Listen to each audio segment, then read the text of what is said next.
What up? This Vic Mensa, and we cruising with J. Cruz. Dallas, what up? Chicago, Southside in the building. You know what it is.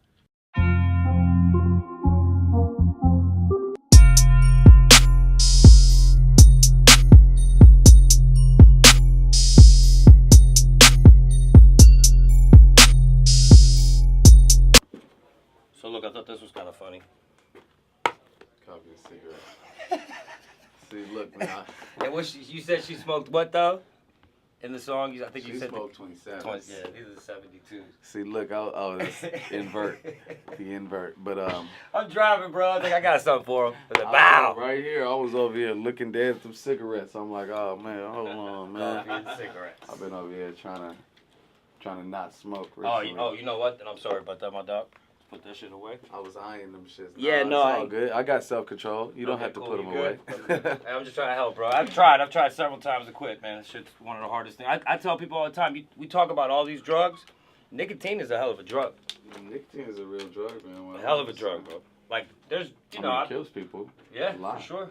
It just takes a little bit longer. I personally really like smoking cigarettes. I just don't, like when I'm on tour, I gotta fall back because I'm not one of those people that the cigarettes like enhance my voice. Like one of my boys, he's a dope singer, a dope kind of like I don't know, soul singer, white dude, super soulful from down south, and chain smokes Marlboro Reds. Oh, you mean it gives him that, like that?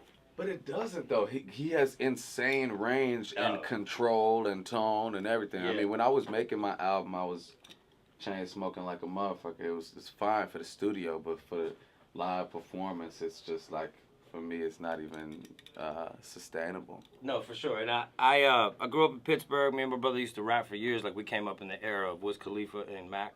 Dope. But so I remember just rapping for years. Like man, we tried for like 15 years. But long story short, I remember being on stage and literally losing my breath from smoking too many cigarettes. Right. It doesn't work. It's just not. It doesn't work. Not for me. Not for me. It doesn't work. It works out for some people, not for me. But I think anyone eventually, the smoking's gonna catch up to you, bro. If you could you imagine like what 6 month tour? All these old rock stars, man. Yeah, they used to smoke. They still smoking, man. You right though. The British ones especially, them niggas never die. Yeah, that's funny. Hey, I want to say, I've seen my cousins, family members, get water out of a well in DR. Dominican Republic. So when you said that, you said, and we could be free, man. Guam or Ghana? Ghana. Yeah. My fault. Yeah, so I heard that you said that, getting the water out of the well. I remember going to DR, bro. We get to my aunt's house or whatever, and, it's time to get some water, and I'm turning the faucets on, and ain't no water coming out. Right. He said, no, papi, ven acá. Ahí mismo. So I had to go over there, drop the bucket down the well, like it was just like a heavy door, like on the ground. Right. You just open that bad boy up, drop that, the bucket down, get the water, bring it up. Like take showers, like with the bucket in the tub, and you. Yeah, I get some perspective one time. Bro, oh my God, and that was my point when I wanted to ask you. It's such a wake up call when you see stuff like that. Yeah, give you some real perspective about, what you are blessed to have. Like we think our projects are bad, right? But you could take those projects and put them in one of those countries, and those people are gonna be super excited about those apartments. Right. 100%. 100. Like, oh, there's a roof, bro. Right. like it's made out of like real material, not plants. Right. Like for real. So I like that. Look, the album is amazing. Like, thank you, man. I feel like I've watched the stuff, The Breakfast Club. I saw your ups and downs. I don't want to sit here and like reiterate everything that you've already talked about. Yeah. But it just seems like right now you're comfortable. You're comfortable with the album, and you like where you are. 100%. That's what I'm getting from it. That's what I got from the album. You did what you wanted to do. Yeah, I just wanted to, make an album that I felt was authentic, honest, representative of me, my life experience, in the most transparent and high level way possible. And I do feel like I really accomplished that. And I also wanted to, speak for a lot of people coming from where I'm coming from, speak for a lot of underrepresented communities, and for sure. And talk about some real things, because we're living in a real world at a real time. Oh, I was gonna say your timing is impeccable with what's going on right now. Currently, with everything we're seeing, from the shootings to the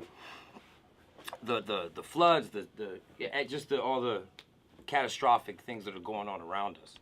I just felt the album. It was just that it's a great time, and like we need this.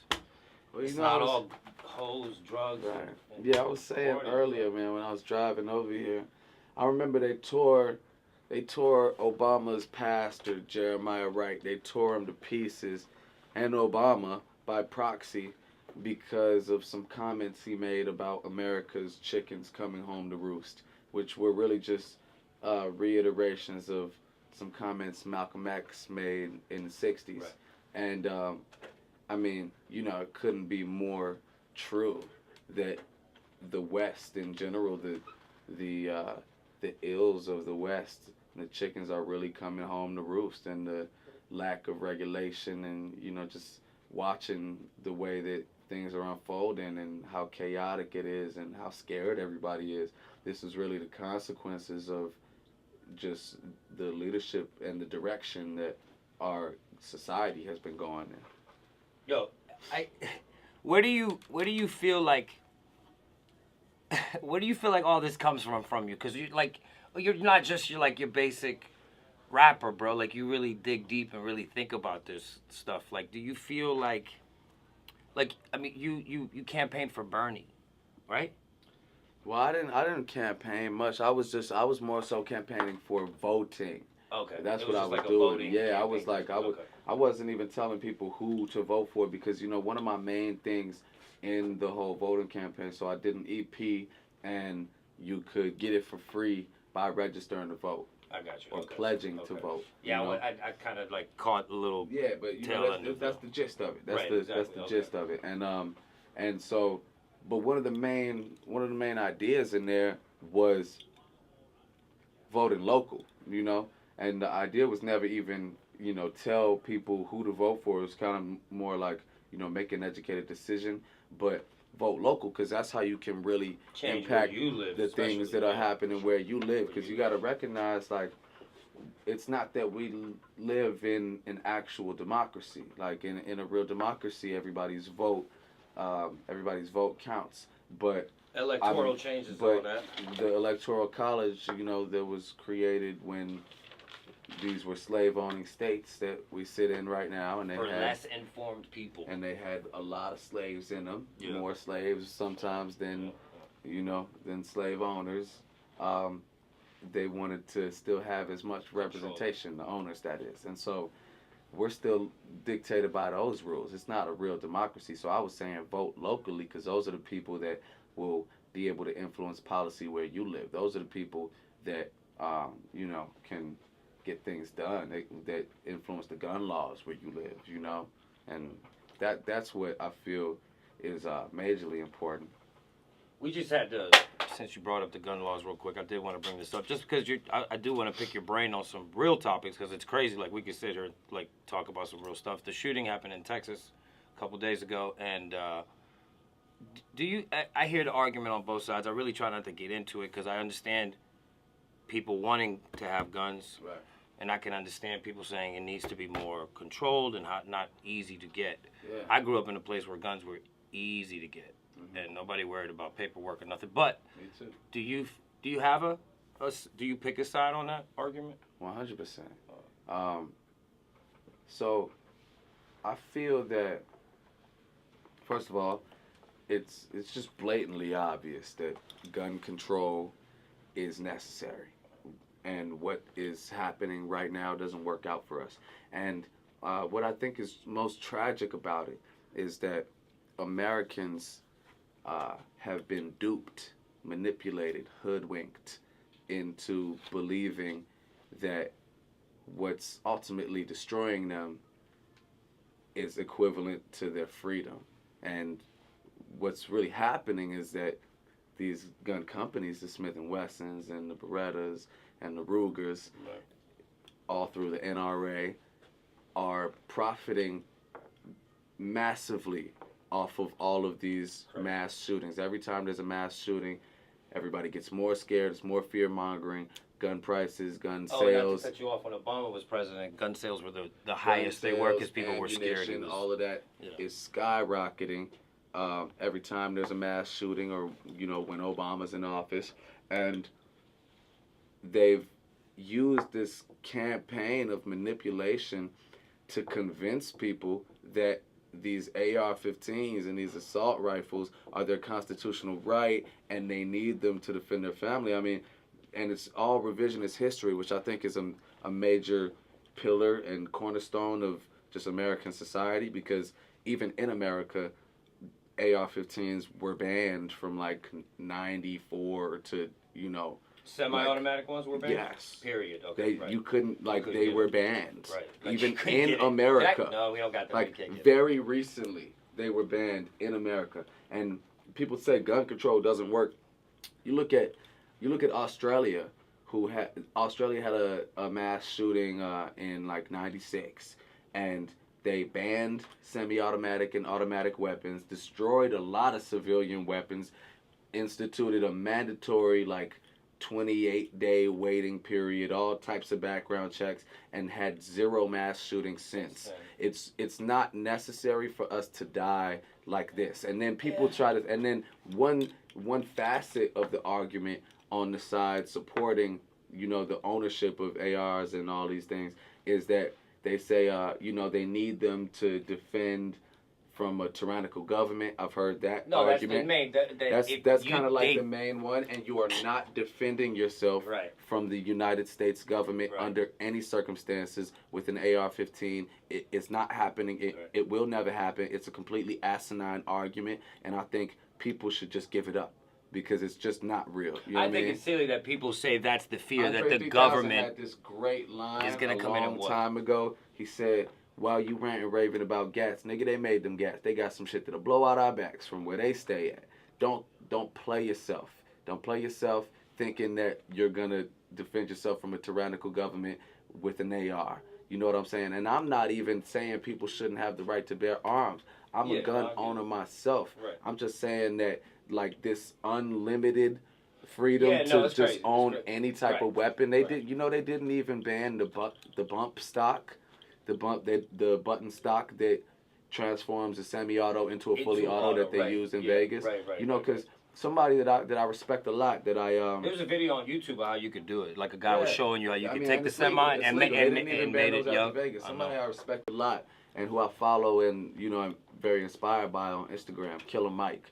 He oh my God, he has a strong position on this, and I really want to talk to him because I really disagree with him. Oh, you do? I really disagree with him on this point. He's saying that the AR is just a tool, and it's the man that makes the decision. And ultimately, I'm like, but without this tool, the scope of destruction would be so much less. And Killer Mike, you're not going to defend yourself or Atlanta or your family from a tyrannical government. They will shut off the power in the black community, turn off the water, and starve you in an instant. It will take no time. No fight at all. We know what happened in Katrina. And they was bucking off the bridge when black people started trying to come into the burbs.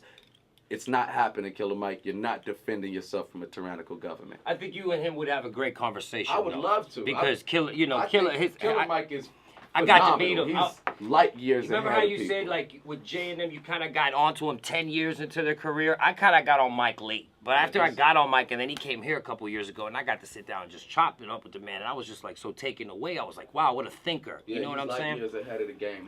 I do want to talk to him, though, because I really disagree with him on this. But, Vic, even a man who owns, just one house, right? He has 30 rifles, AR, 30 of them. My thing is this. I want to protect my family. If a group of men come after you, there's only 2 of you in the house. The other, how many guns you gonna shoot at once is my point. Do you have an army of people there and they have guns? Because you could have 1,000,000 guns. If there's only 2 human beings in the room, only 2 of those guns are gonna be fired at a time. Fuck, what are you oh man, I gotta protect my family. With 22 rifles? It's absolutely ridiculous, and it doesn't, but the sad part about it though, is not that it's really 2 valid sides arguing. It's kind of that one large group of people is being manipulated for the financial gain of one very small group of people, and it's not like a new situation. That's what America is. You know what I mean? That's what capitalism is. You have to have the proletariat and you have to have the bourgeoisie, and the bourgeoisie are controlling the minds, thoughts, patterns. They got their system so down, so well, they've been doing it for so long. I mean, they got the system so ingrained in our heads that they got everybody fighting on their behalf for them to make money. They just want to keep cashing out. You know, they just want to keep cashing out. They just don't want to stop selling AR-15s. It's not that we need them. Anybody needs them. They just don't want to stop selling them because they want to get that paper. And, you know, it's just sad to see that people have to die. People have to die for a very few to make massive riches. It's unfortunate. I tell my kids not to use the term black or white when describing another human being. I don't allow it in my house. Like, my son can't come up to me and say, "Dad, that black kid." They don't do it because from the start I told them white and black do not exist. And I saw you say it in the interview, and I was like, word, I connect with you on that. It doesn't exist. Yeah. Black and white is a made-up term. Right. Through the ages, whatever. Like, I'm not a history buff, but I mean, you could look into it. It's just made up to separate and categorize. That's all. American. Literally, like you said, this is black. Right. That is white. I've never met a human, either color. Right. Ever. Because even the darkest person, the pigment is still a skin black. It's not a lack of color black. Right. Because that's what black is. It's a lack of color. Blah, blah, blah. Or like the absence of color. I don't let them use that term. I love how you said that too, bro. That's super dope. And how do you feel like racism, as far as in America? I gotta go here with you, man. It's just crazy. I don't want to talk about the old shit. Do you feel like it's getting better? I personally feel like it's getting better. Technology is exposing things. People are getting called out for what they say and what they do. I do feel we're headed in a better direction. Because it was worse back then, but we do got issues still. But I do feel we're getting better. I think there's been progress made, but I think from my vantage point, it's I wouldn't say that I'm like I see a trend towards racism being less in America, just different. You know, I think it's just changing. You know, it's just changing, and it doesn't seem to me like this place is becoming more united from a holistic standpoint.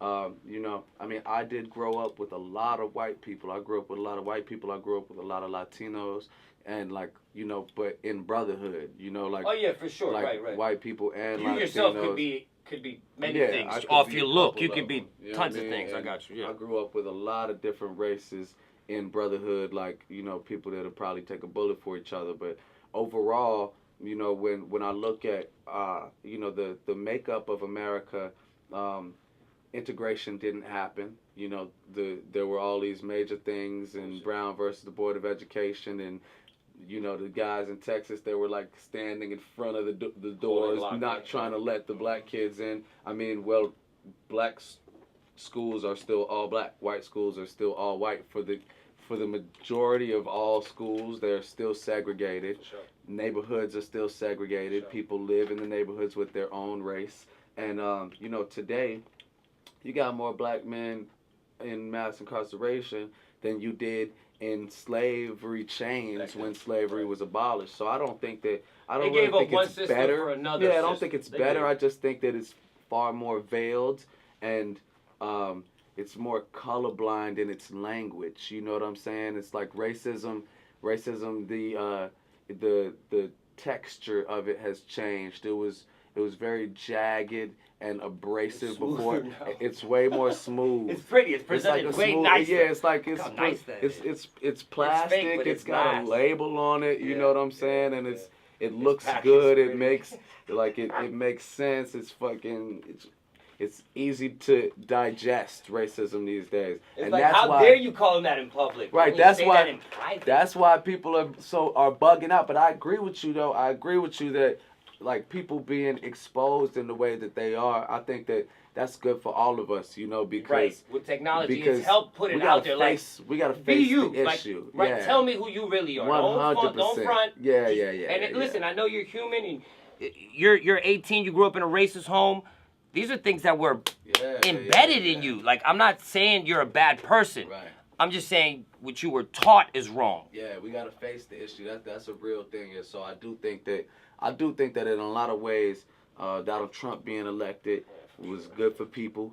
I think that the opposite side, my G. I say it all the time. I think this is good for us because we got to deal with this. And a lot of, you know, I've heard the statement, you know, I thought racism was over, come from a lot of people's mouths of different races, you know.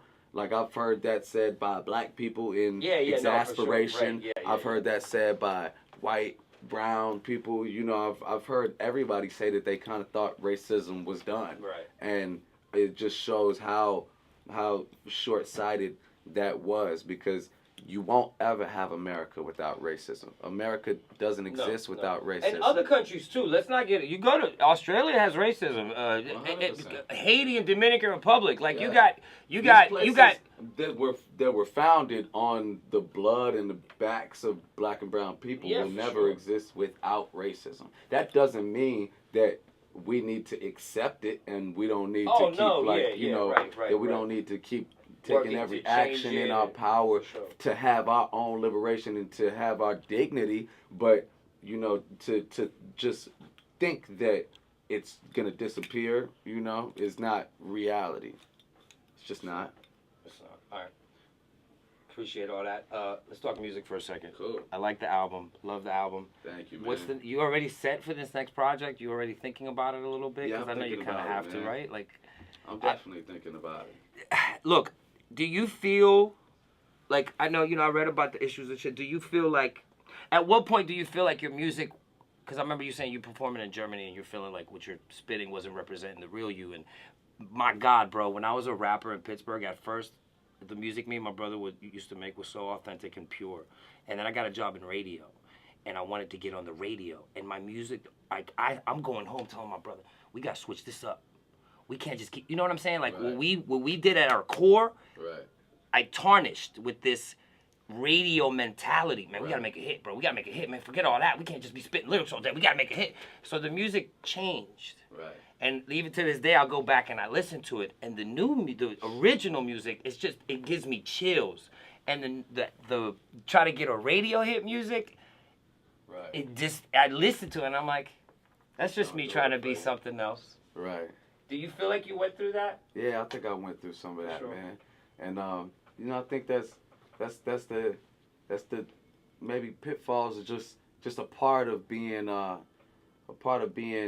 in an industry where art is a commodity. You know what I'm saying? It makes sense, and that's why I'm you know, so excited right now for the tour that I'm on, and you know, for the music I'm performing.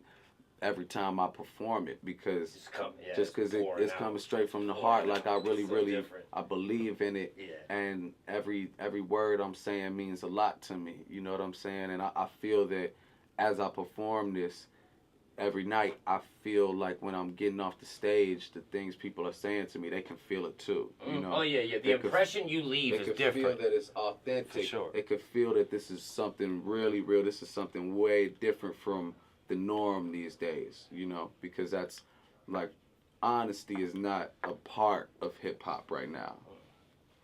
It's a small part. A small percentage of rappers are still very honest, and yes, I feel like there's a couple of them that are really holding it down, and it's only a couple of them. You can count them on one hand. The rest, honesty doesn't exist in the vernacular of their music, and that's making themselves vulnerable. That's no swipe, you know, at anybody. That's just the way that the trend is right now, and trends move in ways. I feel like it's the new hippie era a little bit. It's not about, I just want to chill, have a good time, I want to party, I don't want to think too much. Listen, man, I just want to get the new iPhone. I'm not worried about shit. Hey, man, you know, it's that nonchalant attitude, and that's the music reflects that. Like, it doesn't have to be important. It just got to get me lit. Right. And there are a few still, like you said, I might disagree, maybe more than 5. We'll sit there and talk about it. But there are some still that, listen, as a fan, if you don't give me something to sink my teeth into, I'm going to be there for a little bit, and then I'm out. Give me something. Like you said, vulnerability. Tell me something about you to make me connect. I was reading some of the comments on the, what's the song? With you and Ty Dolla $ign, the title. We Could Be Free. We Could Be Free. Like, I was reading the comments, bro. The comments of your people on there, like, talking about how that song affected them. Talking about people, like, got teary-eyed. Just, like, the things you said in the song. It's just, like, that connection, to me, is way deeper than just, oh, it's a lit song and I party to it. Like, it's way different. It's way different.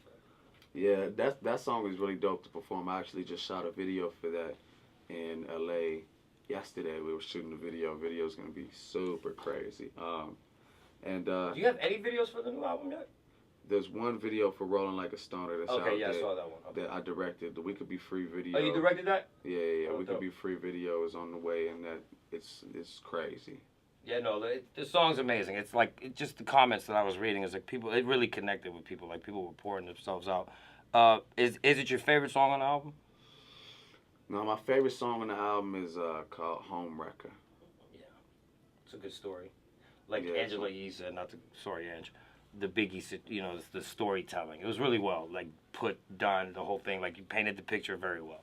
From Nas, remember Nas doing the reverse song, he rapped backwards. From Biggie's I Got a Story to Tell. It's just, great storytelling. Back on the tip. Yeah, remember? The silly fans. Got fully dressed and told me stress really picked up a Gucci bag and left a nigga behind. Yeah, you too young to be quoting that all was this so shit crazy. like that, I was bro. with Nas last night. Nas was in the club in Poppy last night in L.A. We was kicking it. Man, I've been in radio for a minute, and there's like some idols that I have that I've never got a chance to meet. Like one, Jay-Z. Come to the show tonight or what? I can't. My mom's in from out of town, man. Why don't you bring her? My mom's. It's not a bad idea, but. Jay-Z's pretty grown. It's not like you're taking it to a look pump it's just, show. My mom's like Dominican, old school, She's like, oh, yo quiero quedarme aquí, yo no quiero ir, that kind of shit. But anyway, that's not a bad idea. I'll definitely take that invitation. I'll be like, Mom, Vic invited you to the Jay-Z concert. I always feel like I want to be able to keep my composure if I get a chance to meet Jay-Z because I'm such a fan, bro. And I don't want to be no groupie. I'm a grown-ass man with kids. I'm not doing this. I'm not doing any of that. Hey, who you date? Like, I don't do that. I keep my cool. But I feel like, I don't know if I'm going to be able to, when I meet Jim. How was it for you? Like, you met him. I know that's kind of gay, but I'm asking. I don't care. No, Hov is like one of those people who is in real life the same person he is in music. Music, right? So it's it's cool. Like I feel like it's cool when you meet people that are like who they are in music, and it's real. It's authentic. I appreciate that. I've always about said I people. love the way he carries himself. I appreciate that about people when they're the same person on and off record. Yeah, that's how I try to be on the radio.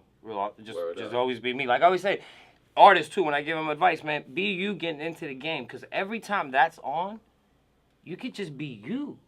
You don't have to.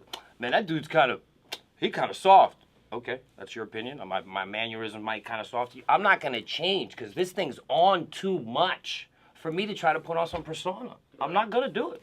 If you don't like me for me, cool. Let's keep it moving. Right up. So as an artist, if you could do that, if you could be authentic when that camera's on, or where you, because social media has put so much pressure on y'all, bro. It is so hard to interview rappers sometimes because that wall, being exploited. They're looking for a picture. They're looking for a story. They're looking for anything. So when they come in, they're already from the hood. Nobody like me and ask questions by a stranger. They don't know me. So I gotta play. I gotta let them know you cool, bro. Looks relaxed, bro. I ain't about that bullshit. Not be trying to get no questions asked. Do you feel me though? But here, Vic. Here's my thing. I just met you. What I look like? So who you fucking? What's up with you and your girl? Yeah. Did you do that to a stranger? Would you approach me and ask me about my kids? I'll be like, man, what the fuck is you talking about? Right. Yeah. It goes like that real fast. How the fuck is that any of your business? Yeah. So. I work hard to chisel away at the wall, make them feel comfortable, and understand that I'm here to talk to you about your music and your career, and I don't give a fuck who you fucking.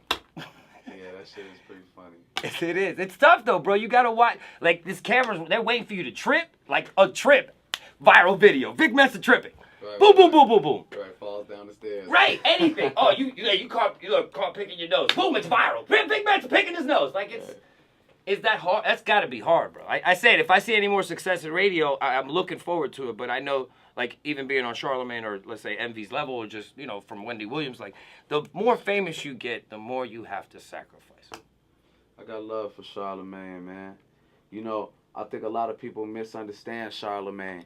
People think that Charlemagne is purely a contrarian just to be, you know, like against shock people. jock type, Yeah, you know, like but yeah. but Charlemagne is actually a real guy. It's just a lot of fuckery out here, you know? And so it's like there's an endless amount of fuckery to call out if So you're in a position to call out. Yeah, if you're in a position to call out, to call bullshit, like there's an endless amount of bullshit to call out. Charlemagne's a real guy. I got love for him. Yeah, no, I'm happy to see that you this is technically your first album. Yeah, you said you're happy where it is, all the music and where you are. You had some issues with, you know, whatever, with the partying and stuff, but it seems like you're good to go and focused, and I'm looking forward to more music, my G. 100%, brother. Already. Dallas, Texas, it's your boy J. Cruz, the homie Vic in the building. Anything you want to say to the city, my dog? I gotta shout out Dallas, man. We got the show tonight. Come rock with us. You know what I mean? Let's get my man and his moms out, man. Mommy. Then okay. Vic Mensa. I don't know what that means. That's all right, you good. All right, it's your boy J. Cruz. Big shouts to Sean. Shouts to my girl Jazzy. 97.9 The Beat. Shout out Jazzy. Go get the album. The autobiography. Autobiography. Told by Vic Mensa. As told by Vic As Mensa. told. As told by Vic Mensa.